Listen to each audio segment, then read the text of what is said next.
Sometimes, when everything in your life seems to be falling apart, it's not destruction, it's divine construction. You may think God is breaking you, but He's actually building you. Don't panic when your plans are collapsing. It may be the evidence that heaven is rearranging your life for a greater purpose. My beloved brothers and sisters, have you ever wondered why certain things, the ones you thought were solid, suddenly began to shake? Why doors that once opened easily now seem locked? Why people you trusted are suddenly gone from your life? It is easy to think that something has gone wrong, but I came to tell you today, nothing is wrong.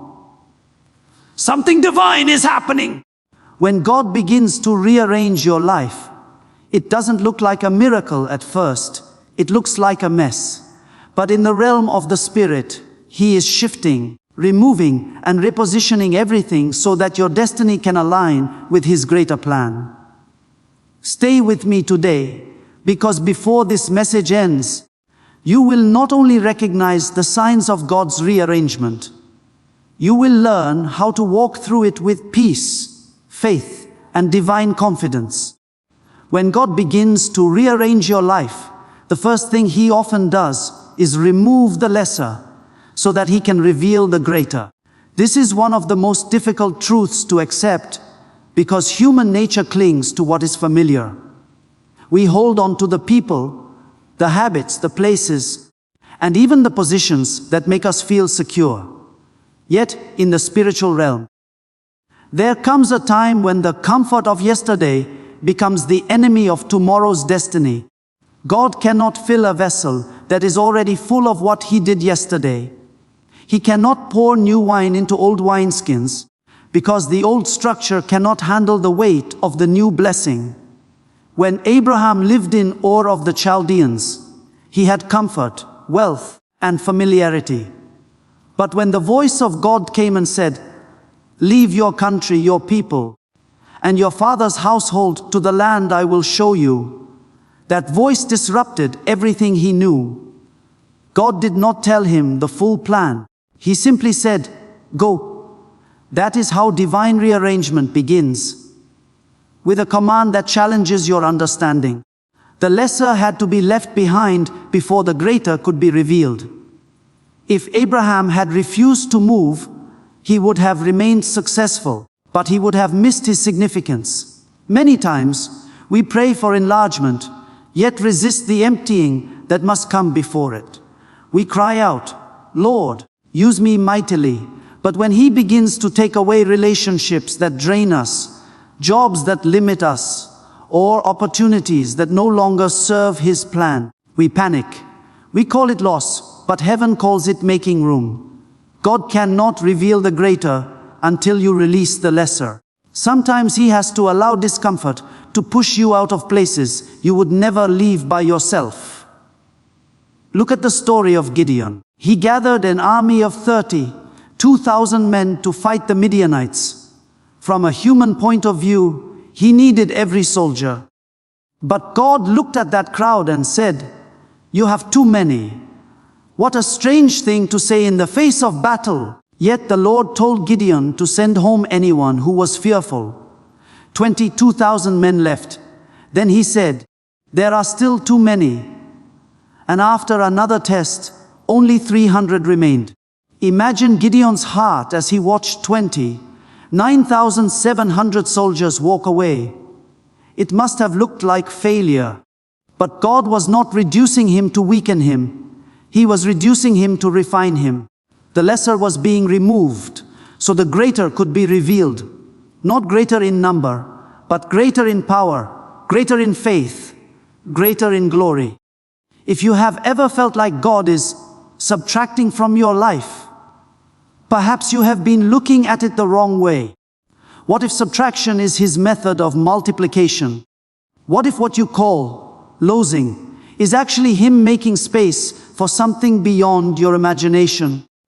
Sometimes He closes doors you begged Him to open because He knows that behind them is limitation, not liberation. Sometimes He takes away what you think you cannot live without, just to show you that His grace is more than enough. Every person God used greatly had to go through a season of divine removal. Joseph was separated from his family, sold into slavery, and thrown into prison, not because God was angry with him, but because God was aligning him. What looked like tragedy was the process that led to the throne of Egypt.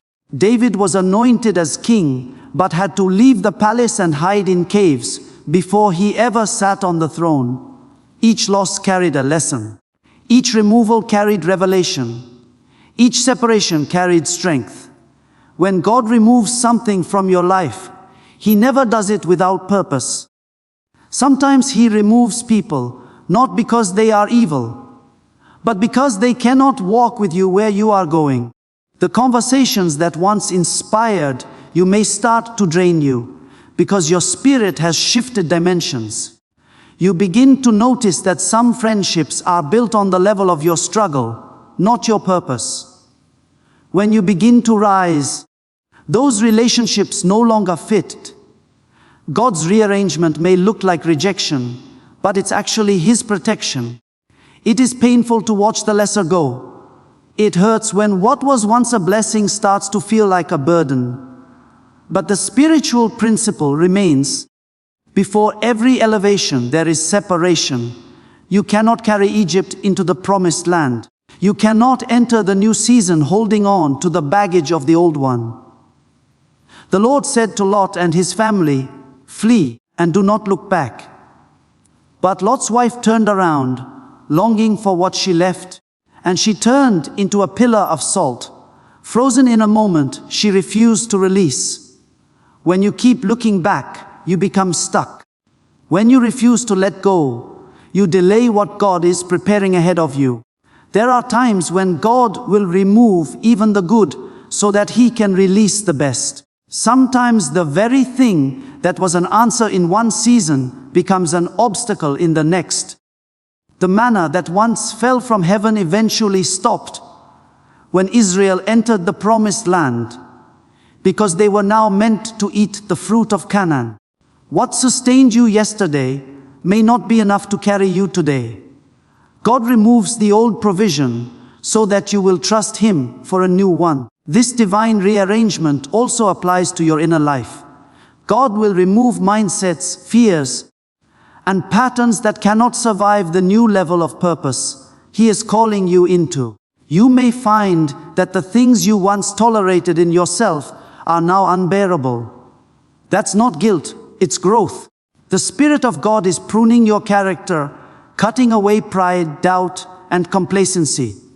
Just as a gardener trims a vine so it can bear more fruit, God trims your soul so it can carry more glory.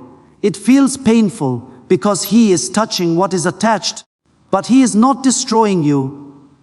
He is preparing you. Sometimes the removal comes through unanswered prayers. You may have prayed for something with all your heart, and heaven remained silent. You may have begged God to make something work.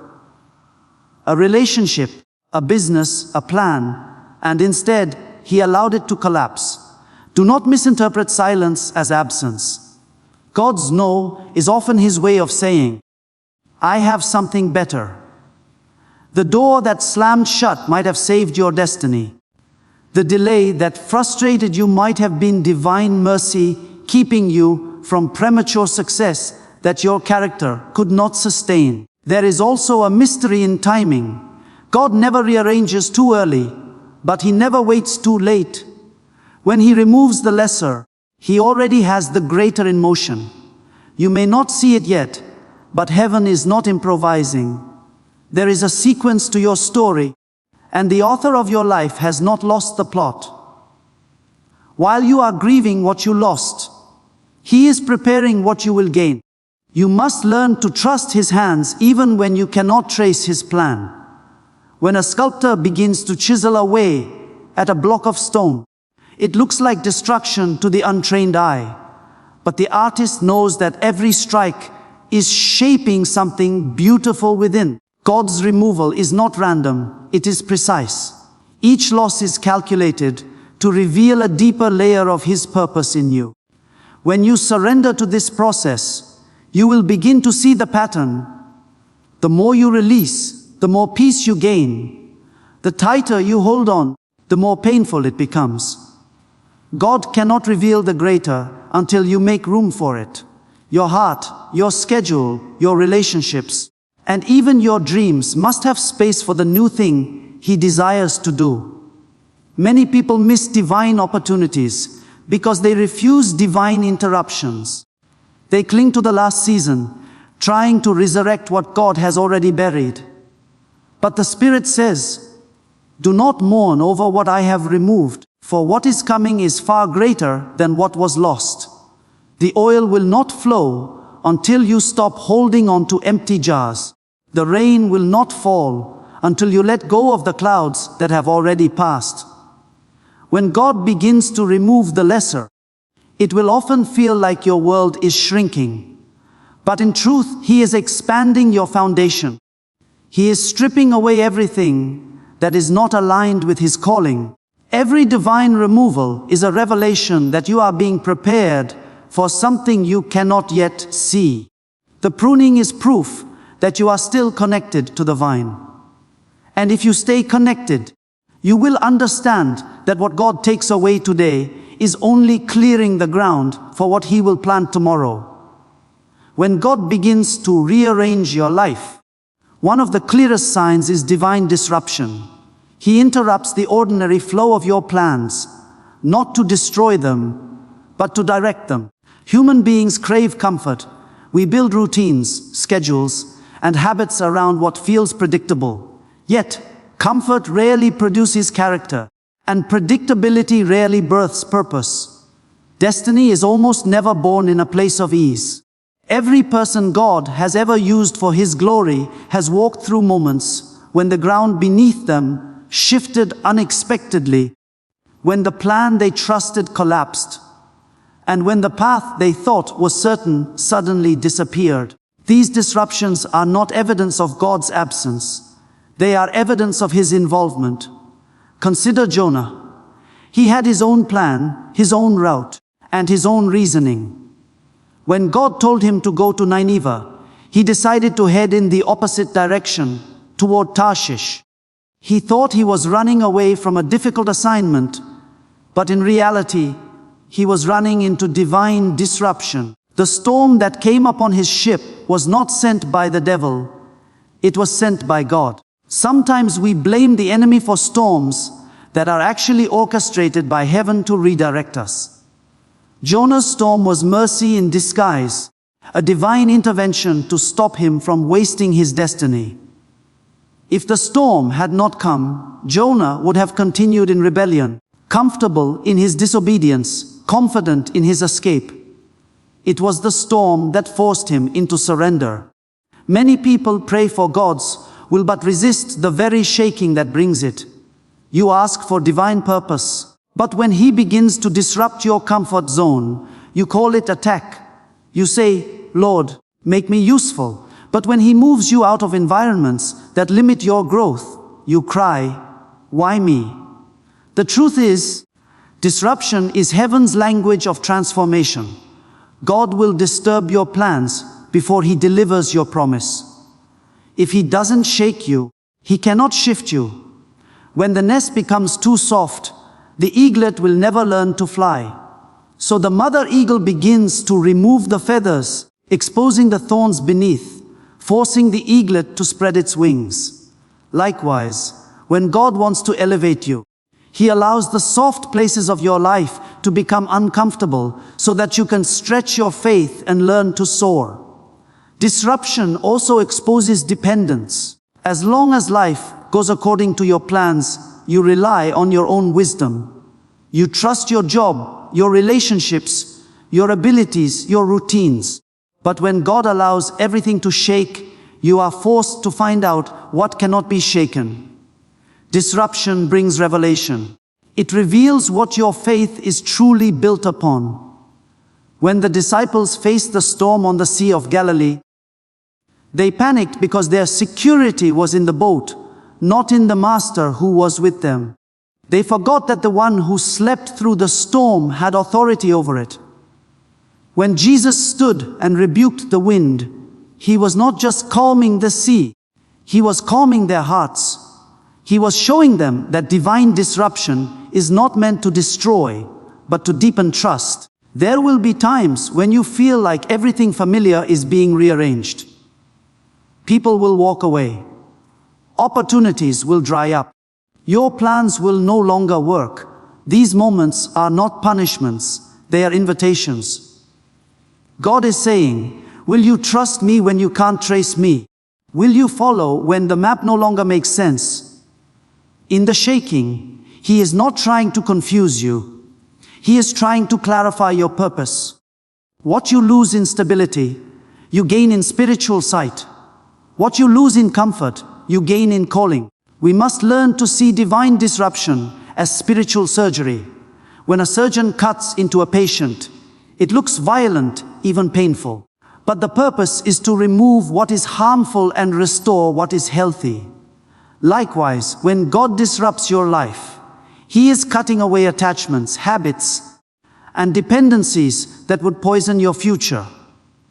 It hurts because you cannot yet see the healing that will come after the incision. The process looks messy, but the result is miraculous. Sometimes disruption comes through unanswered prayers. You prayed for something to work out, but God closed the door instead. You saw rejection, but heaven saw redirection. Had you received what you asked for, it might have trapped you in a smaller destiny. God's no is often the first chapter of a better yes. When He rearranges your steps, He is not denying your faith. He is protecting your purpose. Disruption saves you from detours. It keeps you from investing energy into paths that lead nowhere. When Elijah sat by the brook Cherith, God provided for him with water from the stream and food from the ravens. It was a miraculous season, a divine provision. But one day, the brook dried up. Not because Elijah sinned, not because he lost favor, but because the season had changed. The drying brook was not a curse. It was a clue that God was calling him higher. The same hand that provided through the brook was now leading him to a widow in Zarephath. The disruption of the familiar was the doorway to the next miracle. If Elijah had stayed by the dried brook, he would have starved, praying for water that would never return. How many of us are sitting beside dried brooks, refusing to move because we cannot accept that God's method has changed? The blessing of yesterday cannot sustain the destiny of today. There is also a divine mystery in how God uses trouble to train trust. When the Israelites left Egypt, they faced a Red Sea in front of them and Pharaoh's army behind them. It looked like a disaster, a trap with no escape. But God was not late. He was orchestrating a demonstration. He wanted to show them that His power was not limited to plagues in Egypt. It could part seas and defeat armies. The disruption was the classroom for revelation. When He opens a way where there is no way, you learn to depend on His presence, not on predictable patterns. Disruption teaches surrender. As long as we are in control, our faith remains shallow. But when life spins out of control, when nothing works as it used to, we are driven to our knees. It is in those moments that prayer becomes not a ritual, but a lifeline. You stop praying polished words and begin to cry out from the depths of your heart. You stop depending on strategy and start depending on spirit. The prayer that rises out of disruption carries power because it is birthed from desperation. God allows the shaking because He desires intimacy.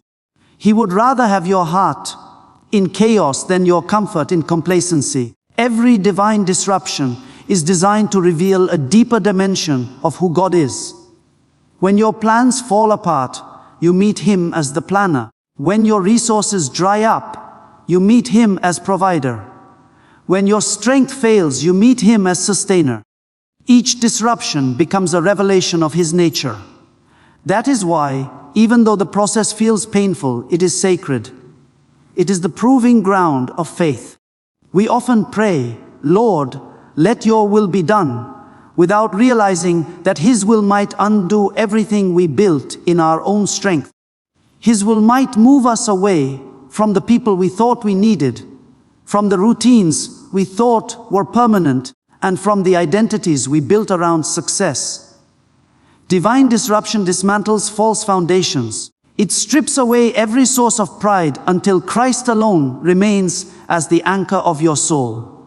If your life feels unsettled, if everything stable seems to be shifting, take courage. You are not being punished, you are being positioned.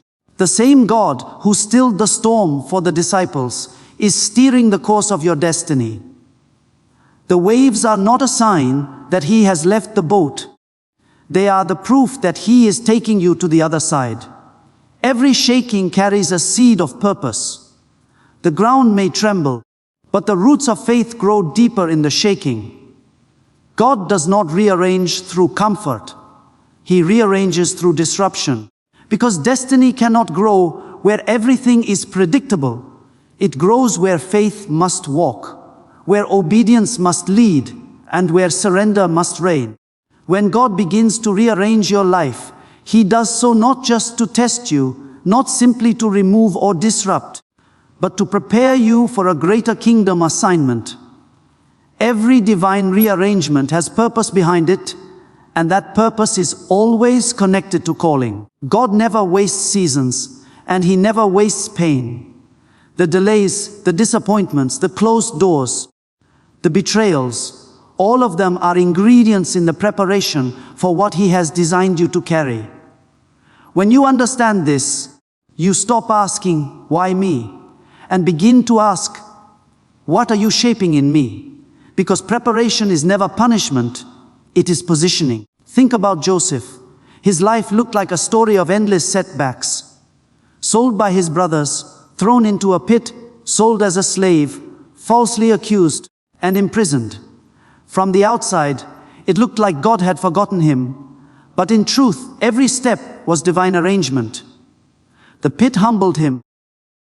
Potiphar's house trained him in administration, and the prison taught him endurance and leadership under pressure. When the moment came for him to interpret Pharaoh's dream, Joseph was not unprepared. He had already been trained through his trials. The rearrangement that looked like chaos was in fact a divine curriculum. God was developing in him the wisdom, compassion, and resilience required to manage a nation in famine. Without the years of hidden shaping, he would not have had the character to handle the crown. In every life called by God, there must come a season of obscurity. Hiddenness is heaven's strategy to mature what glory will later reveal. David was anointed as king while still a shepherd boy, but after the oil came the wilderness. Instead of being seated on the throne, he was sent back to the field, back to the sheep, and later into exile. To the human eye, it seemed backward, but God was preparing him in secret for the weight of public purpose. The solitude taught him worship. The battles with lions and bears trained him for Goliath. The rejection by Saul taught him humility and dependence. The wilderness was not the delay of destiny, it was the workshop of destiny. We often crave the platform without realizing that God's process is what sustains it. You cannot carry kingdom purpose with an untrained spirit. Many desire elevation but resist refinement. Yet every anointing must be tested before it is trusted. God will allow you to walk through places that contradict your promise, not because He has changed His mind, but because He wants to build strength within you to sustain what He is about to release. The pressure you feel is preparation for power. The silence you endure is strengthening your hearing for future instruction. When God prepares you for kingdom assignment, He often begins by dismantling your personal agenda. The dreams you once held so tightly start to lose their pull. The ambitions that once drove you no longer satisfy your spirit. This is not loss, it is alignment. He is replacing human ambition with divine purpose. You may not understand why your heart begins to shift, why certain desires fade, or why doors you once wanted to enter no longer appeal to you. It is because your spirit is being reprogrammed for higher calling. Heaven is rewriting the priorities of your life. Preparation also requires pruning. Just as a gardener cuts back branches to produce more fruit, God removes what could drain your energy in the next season. It may be a relationship, a habit, or even an identity you have built around success or failure. The pruning process is painful because it feels like decrease, but in reality, it is increase in disguise. God cannot pour new wine into a vessel that is cluttered with the old. The vessel must be cleansed, emptied, and reshaped so it can carry greater capacity. You are not being reduced, you are being refined. Sometimes the preparation takes place in silence. Heaven closes the curtain and you feel invisible. No applause, no recognition, no affirmation. You pray and it seems as if the answers come slower. You serve and few notice. Yet this hidden season is where the deepest transformation happens. God hides His greatest treasures while they are being perfected. He is teaching you to live without the need for validation, to draw your strength not from human applause, but from divine presence. He is teaching you to be faithful when no one is watching, because true kingdom assignment demands faithfulness in obscurity before influence in visibility. The preparation for greater purpose often involves divine delays. These delays are not denials. They are divine pauses that ensure readiness. Moses spent 40 years in Pharaoh's palace learning leadership, and another 40 years in the wilderness learning humility. By the time God called him from the burning bush, he no longer trusted in his own ability. The man who once acted in anger now moved in obedience. That is what divine preparation does. It replaces impulse with instruction and pride with dependence. When God finally sends you, He sends a version of you that has been purified by waiting. In the process of preparation, God also teaches spiritual sensitivity. Kingdom assignment is not fulfilled by human effort alone, but by the leading of the Holy Spirit. That is why He allows seasons when you cannot rely on logic, when the path ahead requires faith step by step. He is training your ears to recognize His whisper amidst the noise. He is sharpening your discernment, so that when the time comes to make decisions of destiny, you will not be guided by emotion, but by revelation. Every unanswered question, every confusing turn, every moment of uncertainty is God sharpening your inner hearing. Preparation reshapes identity. When you go through divine rearrangement, you stop defining yourself by what you do and start defining yourself by who you belong to. Before Peter could lead the early church, he had to be broken of self-confidence. He denied Jesus 3 times, and in that breaking, his old identity as the impulsive fisherman died. The restoration by the Sea of Galilee was not just forgiveness, it was commissioning. Jesus asked him, "Do you love me?" 3 times, not to shame him, but to rebuild him. Each question burned away insecurity and replaced it with purpose. The man who once failed became the rock on which the church stood. God often allows failure in your preparation so that success will not corrupt you later. Preparation is also about timing. God's assignments are always connected to appointed moments. You may have the gift, the passion, and the vision, but until divine timing aligns, the door will remain closed. Trying to force open a door before you are ready will only bring frustration. The waiting season teaches trust in timing. Just as a seed cannot rush its growth, your destiny cannot unfold before its time. The soil must be ready, the season must be right, and the roots must be deep enough to hold the fruit that will come. During preparation, God often surrounds you with situations that reveal your character. He will place you under leaders who test your patience, in workplaces that stretch your humility, and among people who challenge your love. It is not random. He is shaping your spirit to carry His nature. Kingdom assignment is not about talent. It is about transformation. Before He gives you influence, He builds your integrity. Before He gives you power, He establishes purity. Before He gives you followers, He teaches you faithfulness. Every test of attitude is preparation for altitude. When you are in the season of preparation, it can feel like nothing is happening, but everything is happening beneath the surface. Just as a seed breaks before it sprouts, your old self is breaking to release the new. You are being taught to walk by faith, not sight, to rely on prayer, not panic, to depend on His strength, not your own. You begin to realize that what He is doing in you is more important than what He is doing for you. The external rearrangement is secondary to the internal transformation. God's preparation always points beyond personal blessing toward kingdom impact. He is not just preparing you to prosper, He is preparing you to serve.